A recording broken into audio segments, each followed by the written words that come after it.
Hello and welcome to this celebration of the horse. I've loved horses all my life, and we're just coming out of this Dream Ark retreat. Now, some of you watching this may know nothing about that, but horses really come strongly to me in this Dream Ark, which is all about animals retreat. So I'm going to share a bit about what the Dream Ark is later on. But I wanted to put this out there and just see who came and wanted to talk about horses and their healing powers.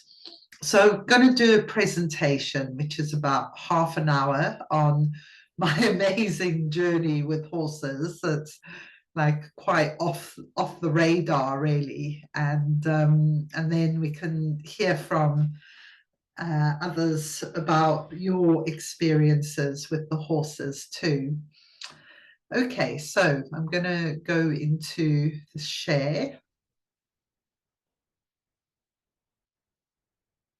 So, um, so I've called it the Epona, the Celtic horse goddess. So she's going to be at the center of it. That's my logo. And this is the logo for the Gene Keys Dream Ark, which is, it's hard to explain what it is because it's kind of got an oracle within it. It has a structure, so in that sense, it's a course, but it's also a weaving of many different worlds and dimensions of animals and human consciousness. And the horse, actually, I'm going to read about the horse in the Dream Ark Oracle, is one of the animals that really helps us merge in this consciousness with other animals. So it's like a lead-in animal. And I could kind of really get that with my experience with horses.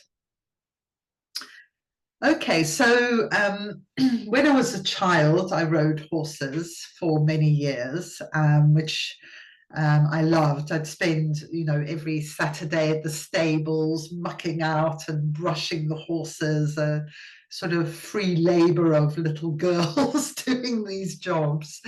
And so, yeah, I really loved horses. And my riding of horses ended when I had quite a bad riding accident and fell on my head and was concussed and stuff for about a week. And then a kind of quite traumatic thing happened where my instructor committed suicide, and so it kind of interrupted, and I never kind of got back to it really after that.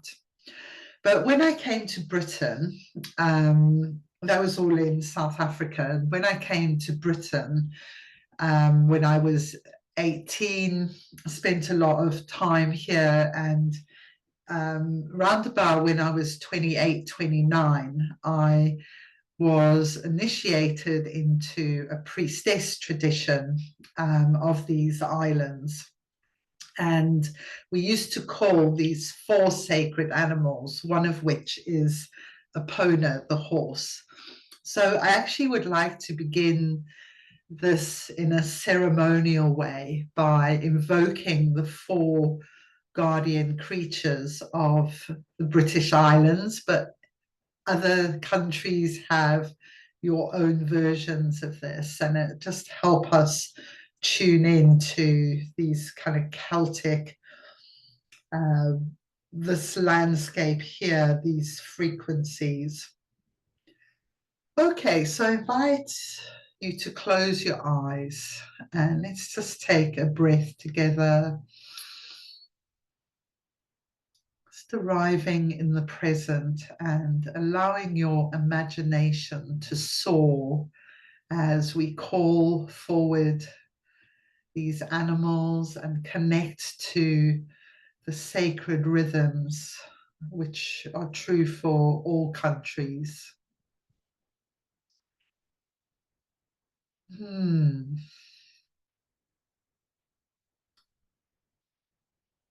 So let's begin in the east, the place of the rising sun, the place of the springtime.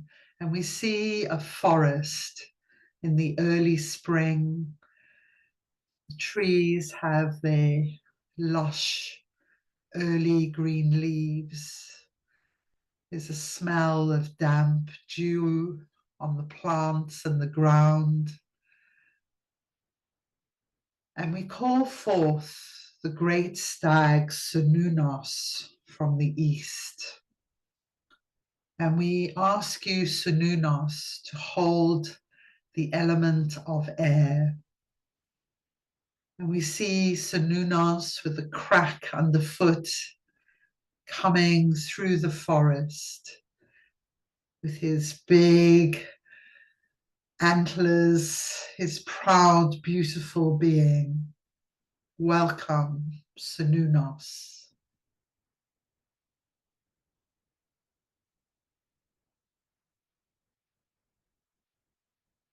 And now we move to the south, the place of summer, and the midday sun is up high in the sky. It is warm. And as we look out across the southern lands, we see Epona, the white horse, galloping towards us through the fields of wild flowers. And she rears up in greeting. We welcome you, Epona, and we ask that you hold the element of fire. Now we turn to the west, to the place of the setting sun and the place of autumn.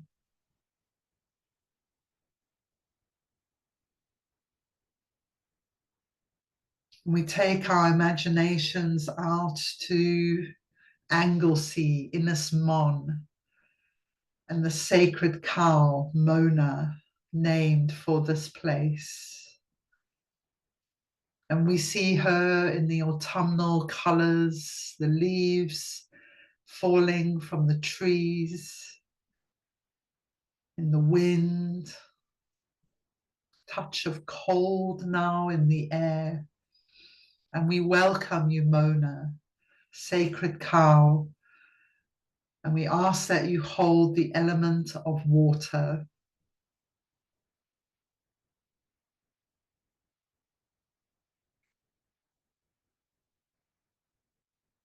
And now we turn to the north and to the cold places. It is midnight and it is winter with snow on the ground, the starry sky. The moon is up above. And in that cold light, we see Artor, the great bear, coming forth. Artor, we thank you for coming, and we ask that you hold the element of earth. And we call to all that is above and all that is below and all that is within us as we go forward on this exploration, this journey with Epona, the white horse.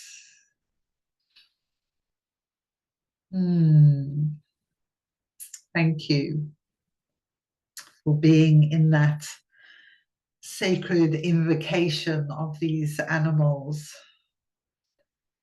And this is really how I got to know Epona through many years of these invocations and feeling her joyful. I always feel as joyful and light. And she's usually seen as a white horse, actually. And the Welsh pony is how I imagine her. And she's also connected with the goddess Rhiannon as well. So Rhiannon is a goddess in the Welsh tradition who I won't go into that myth now because it is connected with Epona, but that's more a mythical human story, and I want to kind of stay focused on the horse story today. Okay, so years passed, and I was married at the time and had a really powerful experience where I hardly ever do these kind of things, but I decided to go to Stonehenge in the late 90s. I think it was then. No, actually, it'd be early 2000, the noughties. And Pluto was transiting the galactic center for the last time. And so I went along to the ceremony at Stonehenge.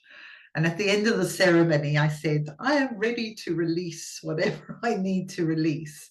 And literally half an hour later, got a phone call that our house was burning down. So I did I did let go of quite a lot of stuff that day. Anyway, as a result of that, we had to find somewhere to stay. And the equestrian centre just up the road that I'd sort of had my eye on, thinking of riding there, had just opened a holiday cottage. And so we actually went to stay in this holiday cottage. And while we were there, this foal was born called Sappho Lola, is what I named her because I was intending to buy her. So her mother was Blossom, who is a Shire horse, and her father was Spirit, who was an Andalusian horse. And so this really powerfully reconnected me with horses, and I did start riding again there.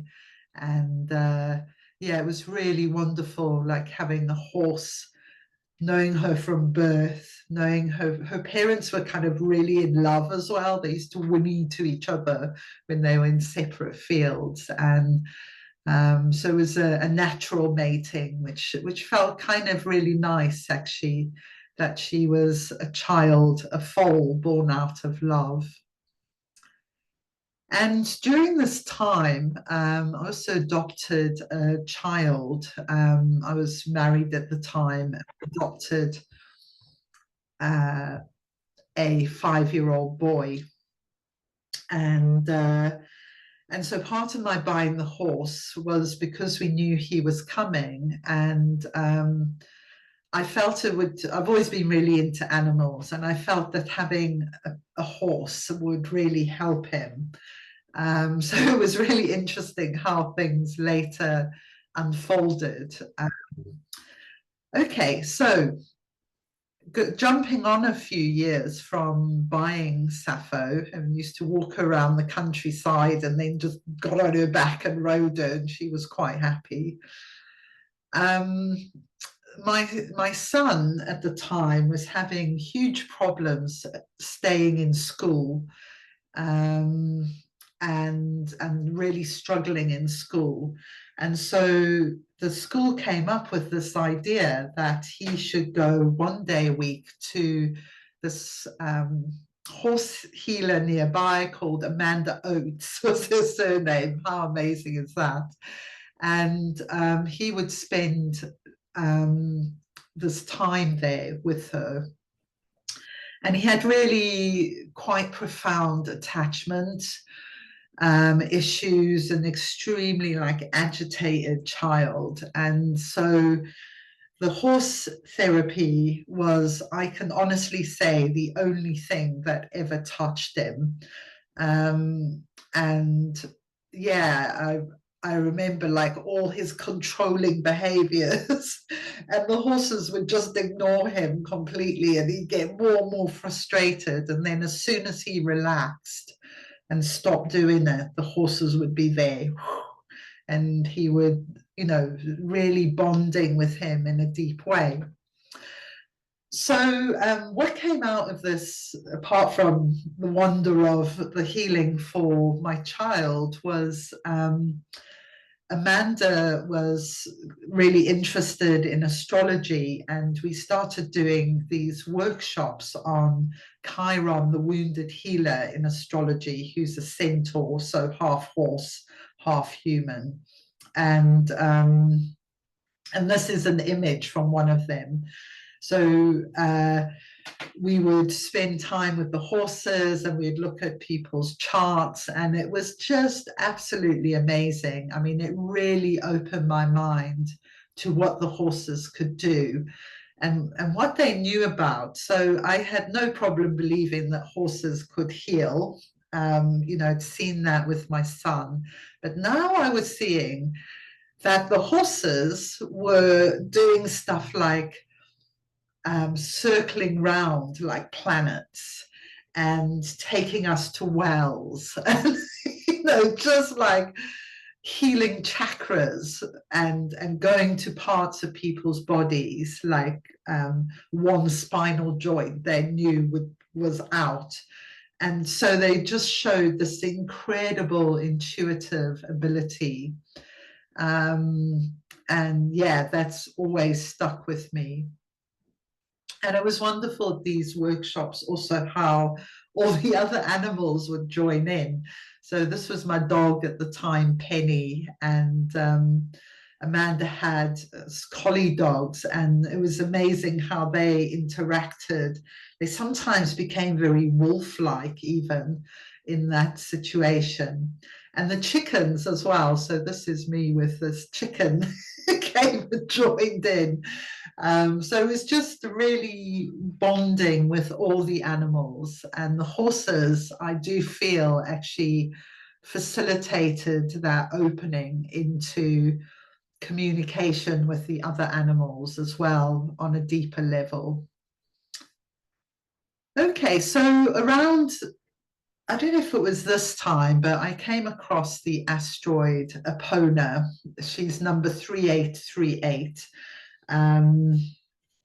You can look her up at astro.com. And she is very fascinating because what her issues are about is one of the main issues anyway is about a feminine new style of leadership in the world.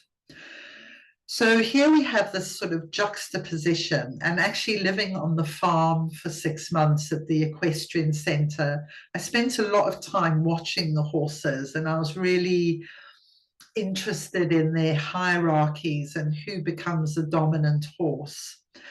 And so the females in the horses are more dominant than the males.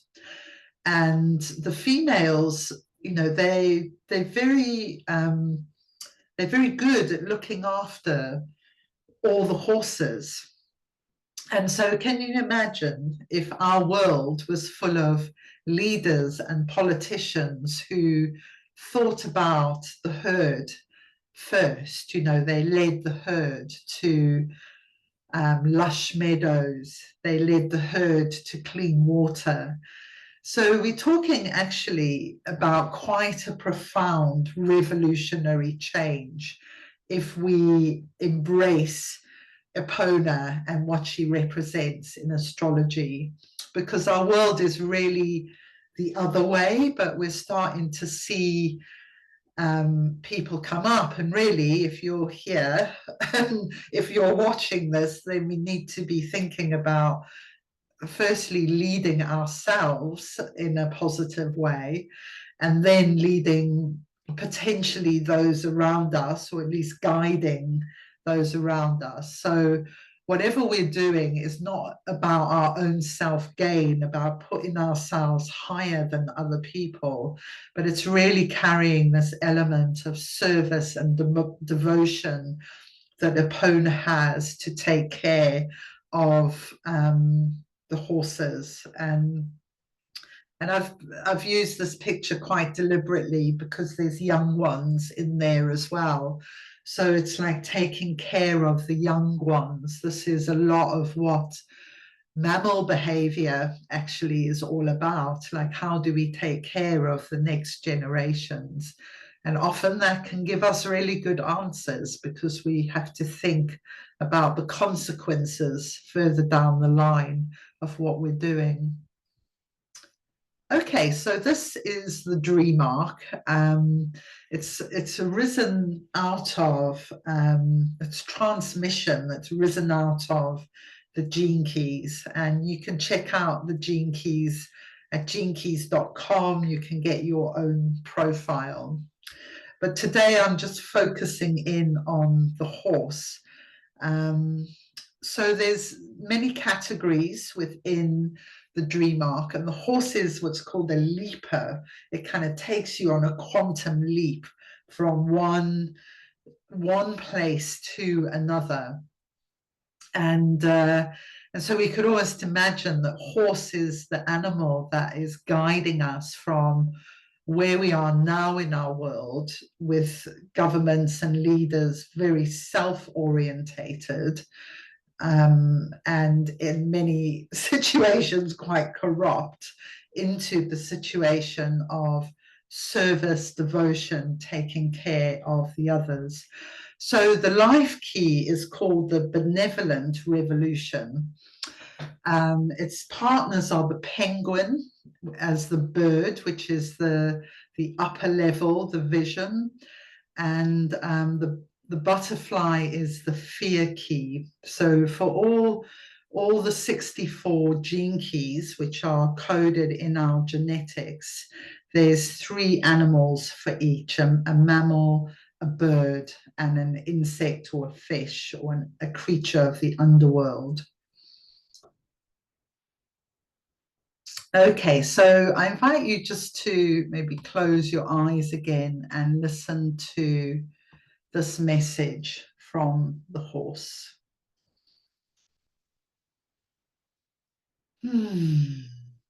We are the horse. Our people are ancient and strong. For as long as human memory, we have been bound up with your ways, serving you, sometimes through the yoke and sometimes as the friend. In the before time, we were always free. Great herds of our people freely gathered and ran together across the plains. Always in our hearts, each one of us carries the longing for the return of this dream. It is why we run. You have called us into your dreams now, for you share the same dream of freedom and return. The power we can carry together is more than we can carry alone. My people are a bridge for you to work with all animals and to work with all humans. I also carry a great prophecy of change. You need to clear your slate now. A revolution is coming. Your energies are needed to serve this revolution alongside all creatures. Even though it may seem that all is lost, your fight is needed now. Find a fight, a cause, one that stirs you like no other, and pour your heart into this cause. Cast aside your human concerns and fight for the great and the good and for justice and truth. We horses are great leapers. Just by putting your very energy into such a task, you will see that everywhere doors will swing open. The goddess will assist you in a myriad of mysterious ways, for you are riding the wave of change, of social change and personal change. Help others to feel the same energy. Help them transform their fear. Be their inspiration. Move from a place beyond hope. Move from a place of deep trust and overarching benevolence. This is how we horses live. Yes, you will meet many challenges, but you will surmount them with us by your side. Ahead of us, a door is closing and another is opening. Make sure you are the one who makes it through the door, and take as many others with you as you can. all across your world now. There are countless souls ready for this revolution. Call them, be bold, mount your winged steed, and sail into the skies of the future that is dawning. I love that. And this real connection there with what I feel with Epona of deep trust and overarching benevolence. This is what Epona really embodies. Okay, so I'm going to leap now a bit. I wanted to share just a few images of these white horses in the British landscape. They're also synonymous with dragons. So this is the most famous one in Britain, and it's called the White Horse of Offington. And you can see it's quite dragony in shape. It's on the top of a hill. Now, what is known about this dragon, this White Horse of Offington, this book is called The Spine of Albian by Barry Gilcliffe and Caroline Hall. And they have explored and mapped this huge alignment called the Spine of Albian. And so this line comes up the middle of the UK here from the Isle of Wight, and it crosses the St Mary and Michael lines at the White Horse of Offington. And I actually live here at the bottom of the Mary Michael lines in Cornwall. I'm looking at St Michael's Mount there. So connecting in with this white horse, and then this white horse comes all the way up through the UK. So this is the most famous, and so the image itself looks very dragony, but it's also in this case very much, many people have thought that this is where the major crossing point of the major ley lines in the UK are. Okay, so I had an interaction though with this horse as well, which is actually much later, made in 1857 by John Hodgson, who was a schoolmaster. So I think he got all his school kids out and they made this white horse. Now, what was interesting is I was tracking a ley line when I came across it that comes across Yorkshire all the way up through North Yorkshire National Park to Whitby, and this white horse is in the path of that dragon line as well. So that's a much less investigated, and as far as I know, nobody has written about it. I'm hoping to write about it if I ever get time. And then finally, this is a white horse in Wiltshire. And in 2017, I did a walk with, he was then my friend, Adam, and he's now actually my partner. And at the time I was writing a book of haiku poetry about beautiful, it's called Walk in Beauty. You can find it on Amazon. And this is the Westbury white horse. So if I open the image a bit, you can see it there. They're always on hillsides, these white horses. As far as I know, I haven't seen any not on hillsides. So this is the little bit of haiku poetry I wrote. From the Westbury white horse, we tread the edge to Salisbury Plain. The gentle curves of Wiltshire stretch out before us, laced with rare flowers. Clay Hill, our distant magical beacon, rising up from the green land. So yeah, so that is a weaving of all these beautiful horse experiences that I've had. So just to conclude, if you're interested in joining me for astrology, I work on a platform called Soul Tribe, where you also get beautiful daily meditations and yoga. At the moment, I'm doing in October goddesses of the sea and how they relate to our relationships. November, I'm thinking about doing the fates, but I'm also going to start the activation sequence of the gene keys combined with the Dream Ark. So if you're interested in any of those, you can get in contact. These sessions here, you can get one-off tickets for as well, for £11 a session. So you can buy tickets there or at my website as well, alisonduana.com. Okay, so that is my share. And yeah, I'm going to stop the recording now.